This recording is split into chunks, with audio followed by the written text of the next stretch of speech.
Nanao fitokonana teny amin'ny CEG Antanimbarinandriana ireo mpampianatra manerana ny Cisco eto Antananarivo tamin'ity androany ity. Mouvement pacifique de la marche blanche io no anarana entiny etsika ataon'ireto mpampianatra ireto. Milaza izy ireo fa efa mikatso avokoa ny fampianarana amin'ny sekolim-panjakana eto Antananarivo. Mpanabe avy amin'ny fanabeazam-pirenena no tondrena ho ministra. Zay ny amin'iny fananao fanambarana kosa omaly ministeran'ny fanabeazam-pirenena mba iverena ny fampianarana manomboka androany alatsinainy. Etsy andanin'izany nilaza fa tsy mitsahatra mikatsaka vahaolana amin'ny zava-misy amin'izao fotoana izao izy ireo.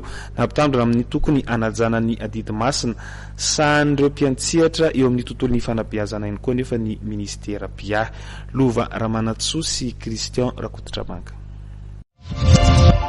Ny ministera fanabeazam-pirenena dia mampahafantatra fa mitoy isan'andro ny fizotra fampianarana manerana ny nosy.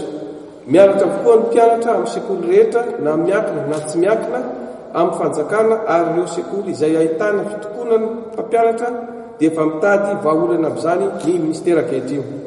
Arak'izany, ny ministera fanabeazam-pirenena dia manome toky antsika ray aman-dreny fa tsy misy fahatapahana ny fampianarana ary ministera dia fa manao ary mbola hanao ny ezaka rehetra mba hatomombana fampianarana sy ampitana ity taom-pianarana ity sy ireo fanadinam-panjakana araka tokony ho izy na eo aza ny fikatsahana sasany ny fomba rehetra tsy hatateraka an'izany.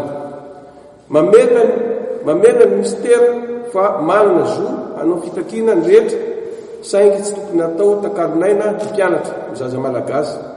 Raha sanatiavana tokoa moa ho tonga amin'izany taona fotsy izany isika amin'ity taontia izy no matiatoka moa tsy ireo ray aman-dreny nandany vola tsy tokony tsy foroana tamin'ny saram-pianarana sy ireo mpianatra izay nilofo sy niezaka fatratra nandritra taom-pianarana ve.